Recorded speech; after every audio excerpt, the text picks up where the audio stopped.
आम्ही गिरगावकर या संघटनेकडून पोस्टरबाजी करत कबूतरखाना हटवण्याची मागणी करण्यात आली। त्यात कबूतर गो बॅक टू मारवाड असं लिहून जैन समाजालाही अप्रत्यक्षपणे लक्ष करण्यात आले। तर कालच्या जैन मुनींच्या वक्तव्यावरून आरोप प्रत्यारोप सुरू आहेत। मंगल प्रभात लोढांना त्यांच्या क्लबमध्ये कबूतरखाना उभारायला सांगा असा टोला संजय राऊतांनी लगावलाय।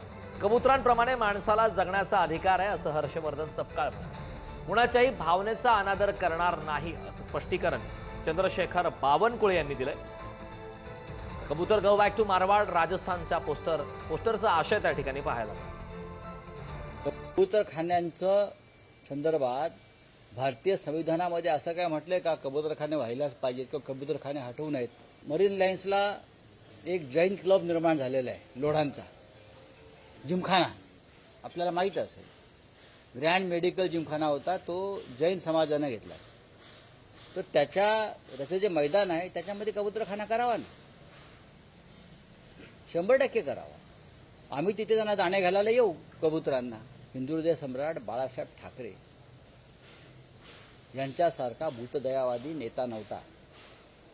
उद्धव ठाकरे आणि बाळासाहेब ठाकरे यांच्यामध्ये तुम्ही भेदाभेद करू नका। जैन धर्म हा अहिंसेवर उभा आहे आणि याच अहिंसेचं सूत्र हे महात्मा गांधींनी स्वीकारून काँग्रेस पक्षाची जडणघडण केलेली आहे। आता त्याच जैन धर्माची स्थापना होत असताना महावीरांनी मनुस्मृतीला कंटाळून जैन धर्म हा स्थापन केला होता।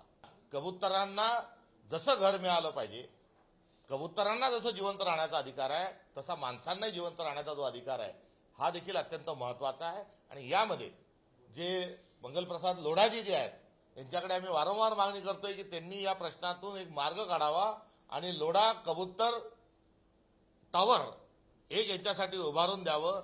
या आमच्या मागणीकडे ते सातत्याने का दुर्लक्ष करत आहे ते समजायला काही मार्ग नाही। मला असं वाटतं की यावर फार राजकारण करण्यात अर्थ नाही आहे। एकीकडे कोर्टाचे आदेश सरकारला पालन करायचे आहे, दुसरीकडे जैन बांधवांच्या जैन गुरूंच्या त्या ठिकाणी भावना आम्हाला सांभाळायच्या आहेत।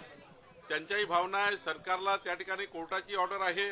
त्यामुळं यातले मध्यमार्ग काढून कुणाच्याही भावनेचा अनादर होणार नाही आणि या ठिकाणी राज्यामध्ये कुठल्याही प्रकारचा निराशाजनक वातावरण तयार होणार नाही आणि कोर्टाच्या आदेशाची त्या ठिकाणी अंमलबजावणी राज्य सरकार करेल असं या ठिकाणी आम्हाला मी कालच या ठिकाणी सांगितलं आहे।